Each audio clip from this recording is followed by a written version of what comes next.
안녕하세요. 오늘도 사연살롱을 찾아주셔서 감사합니다. 저는 곧 70을 바라보는 할머니예요. 언제 이렇게 세월이 다 가버렸는지 지나온 인생이 모두 꿈 같기만 하네요. 저는 지방의 소박한 농가에서 자랐어요. 예전에는 다들 지금만큼 부유하게 살지는 못했지만 그렇다고 우리 집이 밥을 굶거나 주변에 손을 벌여야 할 정도는 아니었어요. 어려운 시절이었지만 저희는 나름 시골에서 기반을 잘 잡고 살았답니다. 저희 동네에는 고등학교가 없었어요. 오빠도 고등학교를 저희 지방에 있는 큰 도시로 갔고 저도 고등학교에 가면서 도시로 나갔죠. 오빠와 저는 각각 다른 친척집에서 신세를 지며 고등학교까지 마쳤고 오빠는 거기서 대학을 갔고 저는 집으로 돌아왔어요. 그때만 해도 시골에서는 딸들을 대학에 보내는 일이 거의 없었거든요. 저도 당연히 집에 가서 농사일을 돕거나 작은 데라도 취직할 생각이었죠.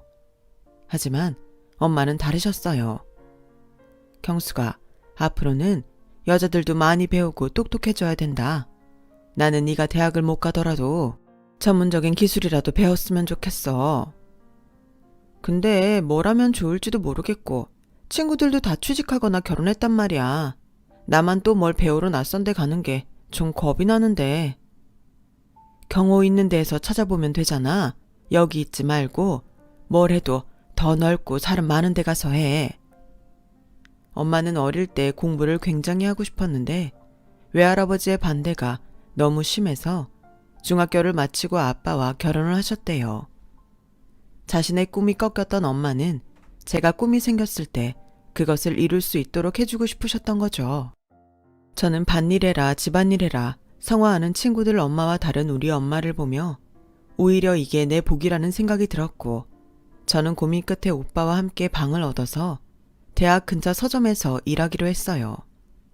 서점에 있다 보니 학생들이나 선생님 또 책을 좋아하는 사람들이 자주 왔죠.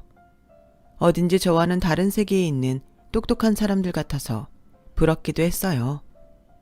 그런데 가끔 화려한 차림의 예쁜 아가씨들이 와서 주인 아저씨한테 따로 부탁한 외국 서적들을 사가더라고요. 한 번은 너무 궁금해서 그게 뭔지 슬쩍 봤죠. 그건 일본이나 미국의 유명한 패션 잡지들이었어요.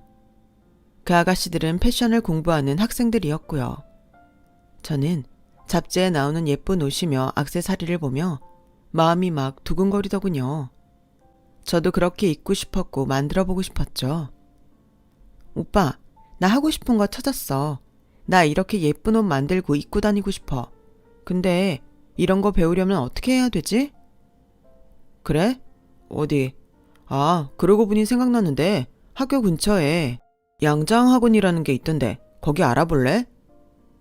대학을 가려고 다시 공부를 하자니 엄두가 안 났기 때문에 저는 양장학원을 가보기로 마음먹었어요.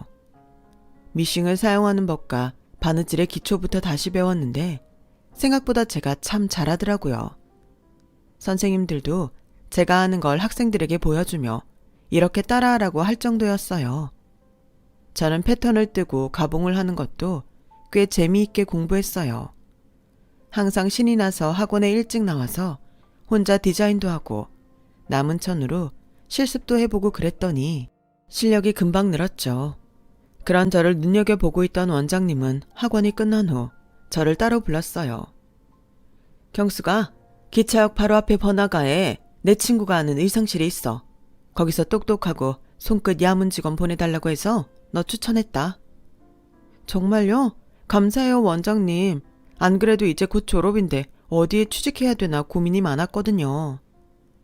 일이 많을 때라 처음에는 힘들 수도 있어. 그래도 배우는 건 많을 거야. 네, 원장님 곤란하시지 않게 열심히 할게요. 그렇게 저는 양장학원을 졸업하자마자 취직이 돼서 꿈에 그리던 예쁜 옷들을 만들게 됐죠. 물론 처음부터 제가 생각했던 일을 할 수 있는 건 아니었어요. 하루 종일 옷의 실밥을 잘라내는 일만 거의 한 달을 하고서야 조금씩 다른 일을 시키더라고요. 그래도 좋았어요. 제 힘으로 돈을 벌어서 쓰니까 재미도 있었고요. 오빠 가회비와 부모님이 보내주신 돈만 쓰다가 생활비를 보탤 수 있는 것도 마음이 뿌듯했어요. 오빠는 저희가 있던 지방에서는 제일 좋은 국립대학에 다니고 있어서 그 지역 공부 잘하는 중고생들을 많이 가르쳤죠. 그러다가 오빠가 졸업 후 더 큰 도시의 회사로 가면서 저도 따라가게 됐어요. 이번에는 제가 있던 의상실 사장님이 그곳에 있는 의상실을 소개해 주셨어요. 거기가 서울에 있는 의상실들 빼고는 제일 큰 데야. 가끔 드레스도 만들고 경숙이 너라면 문제없이 다 잘할 수 있다고 했어. 운이 좋았는지 저는 가는 곳마다 사장님들이 제가 일하는 걸 마음에 들어 했어요. 아무리 일을 잘한다고 해도 마음이 안 맞으면 싫을 수도 있는데 말이죠. 저는 그 덕에 더 신이 나서 일을 했고요. 옮긴 의상실에 완전히 익숙해지고 제 월급도 오를 즈음에 오빠에게 결혼할 여자가 생겼어요. 집안의 경사였지만 저는 혼자 나와서 자취를 해야 됐기 때문에 한편으로는 겁이 나기도 했어요. 그래도 집에 새 식구가 들어오니 활기도 생기고 좋긴 했어요.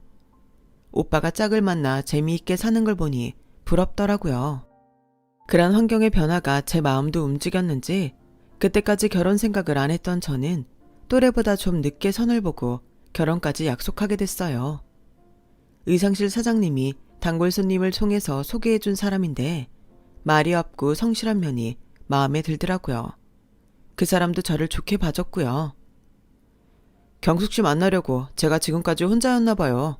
이렇게 마음이 잘 맞는 건 처음이라 정말 신기해요. 라는 남자의 말처럼 정말 우리는 취미도 비슷하고 좋아하는 것도 같았어요. 남편은 건설회사에 다니고 있었어요. 그래서 저희가 결혼을 하고 1년이 좀 안 돼서 해외로 장기 출장을 가게 됐어요. 출장은 더 나중에 갈 줄 알았는데 회사 사정이 급하게 돌아가는 바람에 생각보다 빨라졌네. 어떡하지? 결혼한 지 얼마 안 됐는데 혼자 두고 가려니 마음이 너무 안 좋네. 나 혼자 있는 건 괜찮으니까 걱정 마요. 오빠 집도 가깝잖아요. 당신이 객지에 나가서 고생할 게 더 걱정이지. 먹는 것도 입에 안 맞을 거고 몸 상하지 않게 잘 지내다 와요. 라며 혼자 있을 두려움을 감추며 남편을 배웅했어요. 그렇게 남편이 가고 얼마 안 돼서 시어머니 태도가 바뀌었어요. 저한테 살갑지는 않았지만 상냥한 편이었거든요. 그런데 저만 보면 찬바람이 쌩하니 불어댔어요. 이래서 집안에 사람이 잘 들어와야 된다는 거야. 영철이가 갑자기 모래바람 날리는 나라에 왜 가냐고. 네가 회사의 윗사람들도 잘 찾아다니고 사모님들 마음에 맞는 것도 사다 주고 했으면 좋은 데로 갔을 거 아니야. 하긴 그 사람들이 너랑 어울려주기는 하겠니? 촌티가 풀풀 나는데 격이 맞냐고. 어머니, 제가 촌스러운 건 맞는데 그래도 그 이 출장은 원래 가기로 돼 있던 게 앞당겨진 거라서요. 그러니까 왜 앞당겨지냐고. 10년도 더 후에 갈 계획이었다고 해도 없던 일로 만들었어야지. 라며 소리를 빽 지르더니 들고 있던 컵을 저한테 확 집어 던졌어요. 다행히 피하기는 했지만 유리 파편이 튀어서 손을 다쳤어요. 저는 너무 놀라서 덜덜 떨며 깨진 컵을 치우고 시어머니가 시킨 음식을 만들었죠. 제가 부엌을 다 치우고 갈 때까지 시어머니는 방에 들어가서 나와보지도 않았어요. 시아버지도 덩달아 저를 냉정하게 대하더군요. 남편이 옆에 없다고 이렇게 티가 나다니 너무 서럽고 눈물이 났어요. 저는 남편한테 오는 전화를 기다리는 게 일상이 돼버렸어요. 하지만 시댁에서 구박받는다는 이야기는 못하겠더라고요. 멀리서 고생하는 남편, 괜히 마음만 무거워질 테니까요. 시간이 갈수록 시어머니는 저한테 더 함부로 하셨고 저희 친정을 무시하는 말도 시도 때도 없이 해댔어요. 니네 엄마가 보낸 오빠라. 아무리 시골 논두렁에서 굴러도 그렇지 이렇게 감각이 뒤떨어지니? 내가 누구한테 사돈이라고 말이나 할 수도 있겠니? 나 친구들 모임에서도 사돈 얘기 꺼내지도 못해. 너무 비교돼서.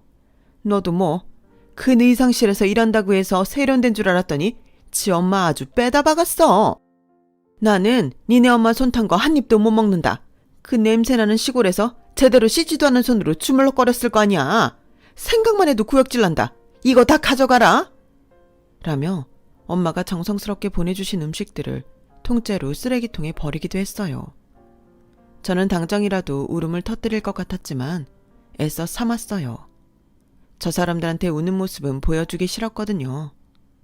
그렇게 남편이 해외에 가고 1년이 좀 넘었을 때였는데 시어머니가 대뜸 저한테 1살도 안 된 시누이 아들을 맡기는 거였어요. 너 집에서 할 일도 없는데 놀면 뭐하니? 내 아들 돈이나 까먹잖아. 앞으로 네가 애 키워라. 우리 영선이 너무 힘들어서 요양 보냈다. 라며 기저귀 가방과 아이를 덜렁 내려놓고는 가버렸어요. 저는 너무 황당해서 시누이와 시댁에 전화를 해봤지만 아무도 받지 않았어요. 진짜 천정병력이 따로 없더군요. 갑자기 저한테 시누 아이를 키우라뇨. 너무 화가 나서 아이를 일단 보내야겠다 마음 먹고 들쳐 업으려는데 아이가 울기 시작했어요. 작디 작은 아이가 얼굴이 빨개져서 우는데 너무 가엾고 안 됐더군요. 그래, 네가 무슨 죄가 있겠니? 넌 아무것도 모르는데. 저는 아이를 안아서 달래고 분유를 사다 먹이고 기저귀도 갈아줬어요. 신우는 그날 이후로 한 번도 본 적이 없었어요. 시어머니는 여전히 저를 불러다가 이것저것 부려먹었고요. 저는 아이를 업고 가서 그 집 오만대를 다 청소하고 음식까지 해야 했어요. 돈도 안 받고 일해주는 도움이나 다름없었죠. 저는 그 힘든 시간을 착하고 다정한 남편을 다시 볼 생각만 하며 꾹 참고 견뎠어요.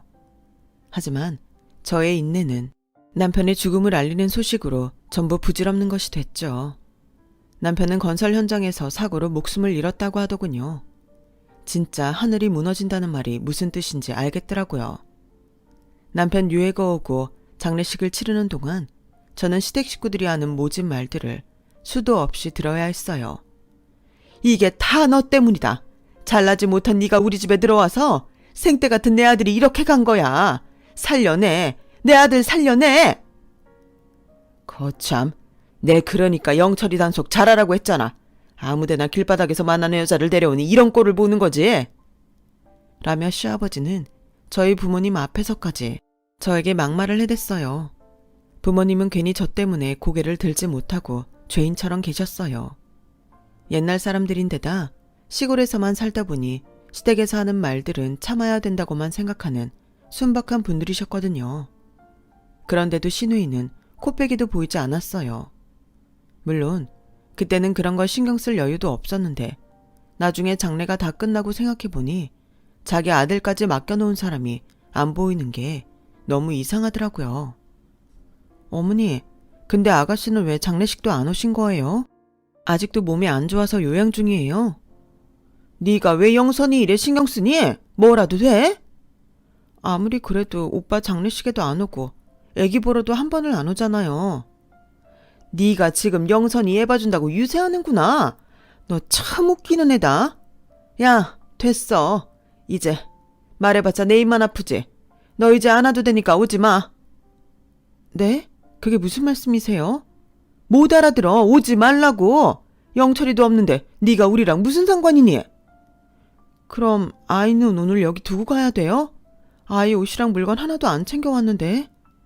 누가 애를 두고 가래? 애는 네가 계속 봐야지. 네? 저랑 아무 상관없다고 하셨잖아요. 누가 상관 있대? 그냥 애 보라고 돈 줄 테니까. 라더니 저를 현관으로 밀어서 거의 쫓아내듯 내보냈어요. 그리고 얼마 안 있어 저는 시댁이 이사를 갔다는 걸 알게 됐어요. 연락처도 하나 남기지 않고 온 가족이 어디론가 사라져버린 거예요. 아이만 저한테 두고 말이죠. 저는 여기저기 연락하다가 겨우 시누이의 친구를 만날 수 있었어요. 친구는 기가 막힌 말을 하더군요. 그 아이 아마 영선이가 사귀다가 헤어진 남자아이일 거예요. 남자네가 못 산다고 영선이 부모가 반대했대요. 영선이도 딱히 낳고 싶지 않은데 모르고 있다가 수술할 시기를 놓쳤대요. 영선이는 아이만 낳고 미국 갔어요. 새 출발한다고. 남편이 없는 시댁은 저에게 남보다도 못한 사람들이었어요. 친정에서는 아이를 보육원에 데려다 주라고 절대 키우지 말라고 했어요. 저도 몇 번이고 보육원에 데려다 주려고 했는데 그새 아이와 정이 들어서 도저히 그럴 수가 없었죠. 게다가 시댁에서 아이 이름도 지어주지 않고 호적에도 올리지 않았더라고요. 저를 볼 때마다 방긋 우는 아이를 보며 제가 키워야겠다, 결심했어요. 어차피 남편 아닌 다른 남자는 다시 만날 생각도 안 했거든요. 시댁은 믿고 싫었지만 남편은 여전히 제게 너무 좋은 사람이었으니까요. 저는 아이에게 준호라는 이름을 지어주고 제 호적에 올렸어요. 친정 부모님도 오빠도 처음엔 펄펄 뛰었지만 아이를 보면서 측은한 마음이 들었는지 결국 받아주셨어요. 네 뜻이 정 그렇다면 우리가 뭐라고 하겠니? 근데 여자 혼자 아이 키우면서 사는 거 만만치 않을 거야. 알아, 엄마. 그래도 내가 선택한 길이니까 잘해볼게. 저는 보세옷을 납품하는 공장에 들어가서 일을 하게 됐어요. 그때는 이미 개인 의상실들이 다 사라지고 대기업에서 나오는 옷들이 시장을 전부 차지하고 있었거든요.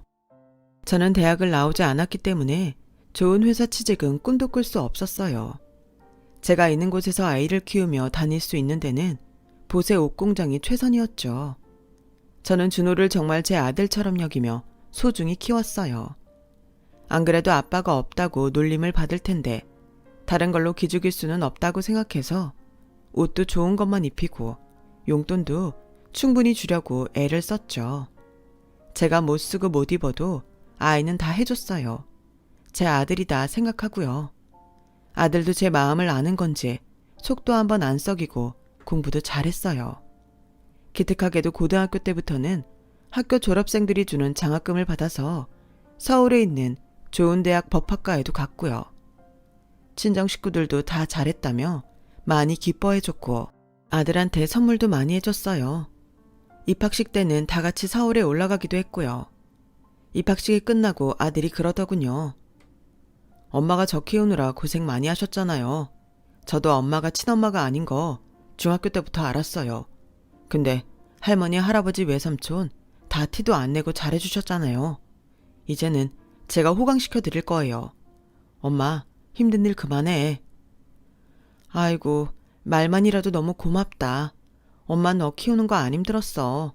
너처럼 착하고 공부 잘하는 애가 또 어딨어. 라며 아들 손을 잡는데 눈물이 쏟아지더라고요. 아이 키운 공은 없다고 다들 그랬는데 제 아들은 제 마음을 다 알아주는 것 같았거든요.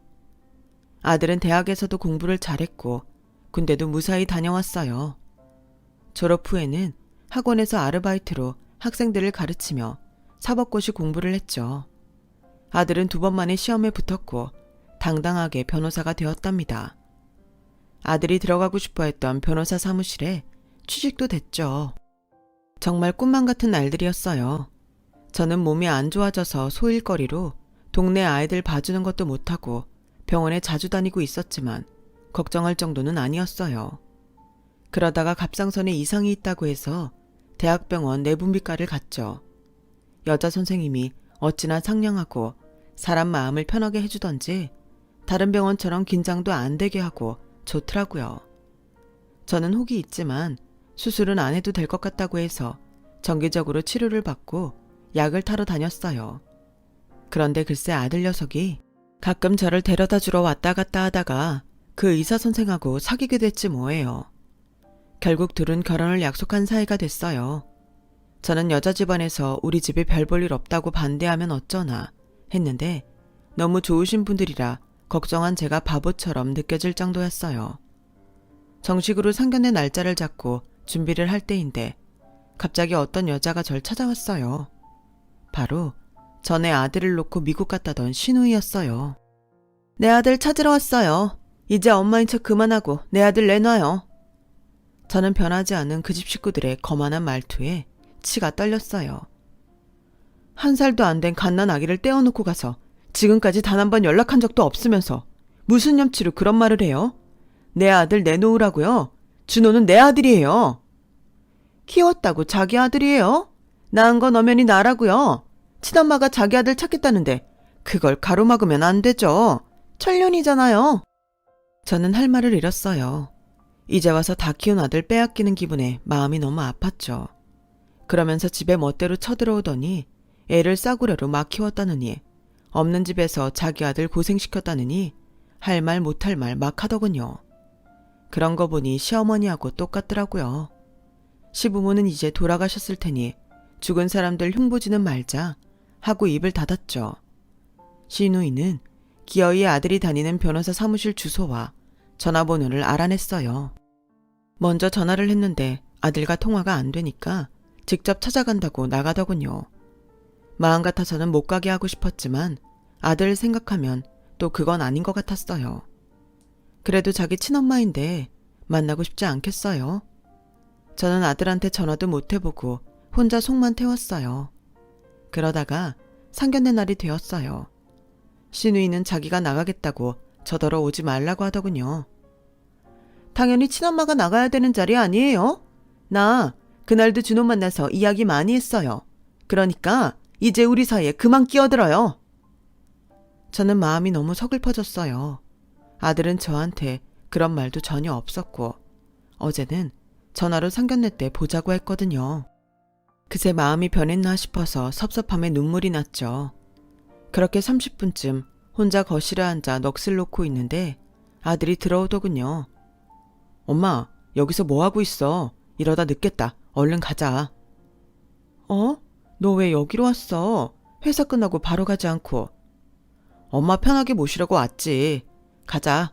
옷도 다 입고 화장도 다 했네. 근데 준호야, 너 친엄마가 가기로 했잖아. 그게 무슨 소리야. 아니야. 엄마가 가야지. 라며 아들은 제 말에 어리둥절한 표정을 짓더군요. 저도 무슨 영문인지 몰라서 아들 차를 타고 상견례장에 갔죠.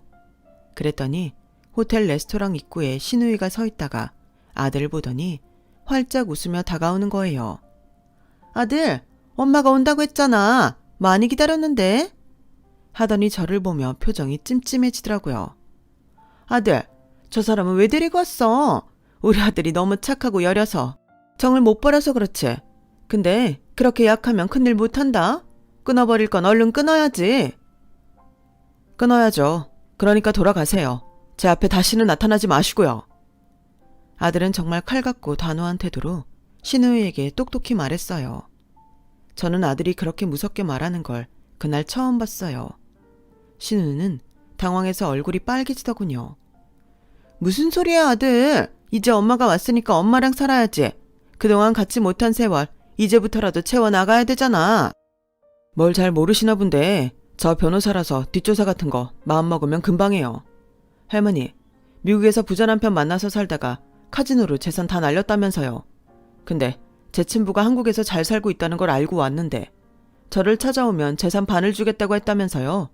그러다가 제가 변호사가 된 걸 알고 아예 여기에 눌러 살기로 했고요. 할머니는 절 낳아주신 분은 맞지만 제 엄마는 아니에요. 제 엄마는 여기 일생을 바쳐서 지금의 저를 만들어주신 이분이에요. 그러니까 이제 돌아가시고 다시는 엄마한테 얼씬도 하지 마세요.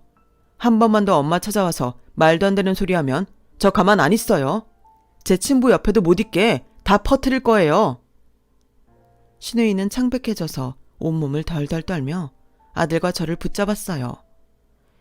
야, 그때는 내가 너무 어려서 어쩔 수 없었어. 내 인생이 어떻게 될지 모르잖아. 무서웠다고. 새언니, 저 좀 봐주세요. 준호 마음 좀 돌려주세요. 내가 평생 잘 모실게요. 네? 이러지 마세요. 엄마한테 쓸데없는 소리도 하지 말랬죠? 아들은 신우이의 손을 냉정하게 뿌리치더니 직원을 불러서 신우이를 밖으로 내보내달라고 정중히 요청했어요. 미안해. 내가 잘못했어. 새언니, 저 좀 한 번만 살려주세요. 라며 신우는 직원의 손에 끌려나가면서 계속 소리쳤어요. 체면을 그렇게 중요하게 생각하던 사람이 저러는 걸 보면 정말 급하긴 했나 보더라고요.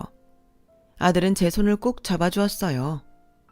엄마, 나는 지금까지 날 찾지도 않았던 아버지도 필요 없고 친엄마도 필요 없어. 엄마가 내 친엄마야. 그러니까 저런 말에 흔들리지 마. 알았다, 우리 아들. 고마워. 저는 쏟아지는 눈물을 훔치며 아들의 손을 잡고 레스토랑으로 들어갔어요. 신우는 저를 찾아와 몇 번이고 자기가 갈 곳이 없다며 살려달라고 하더군요. 저는 아들을 생각해서 돈을 좀 줘서 어디든 있을 곳을 찾아보라며 보냈어요. 신우는 돈 봉투를 가만히 보더니 말없이 집을 나갔고 다시는 오지 않았어요. 그렇게 된 지 벌써 10년이 다 되어 가네요. 신우는 지방 어디에서 살고 있다는 소식을 들었어요. 저는 아들 부부와 가까운 데로 이사를 와서 살고 있답니다. 요즘은 손주 녀석들 봐주는 재미에 시간이 가는 줄 모르고 있어요. 지금까지는 아이들을 사돈 어른들이 봐주셨으니 이제는 제가 봐줘야죠. 제 이야기는 여기까지예요. 들어주신 모든 분들 늘 행복하시고 건강하고 좋은 일만 많이 생기세요. 분명 그럴 거예요. 감사합니다. 여러분, 사연 댓글에 응원과 현명한 조언 부탁드려요. 좋아요와 구독은 저에게 큰 힘이 됩니다. 오늘도 좋은 일 가득하세요.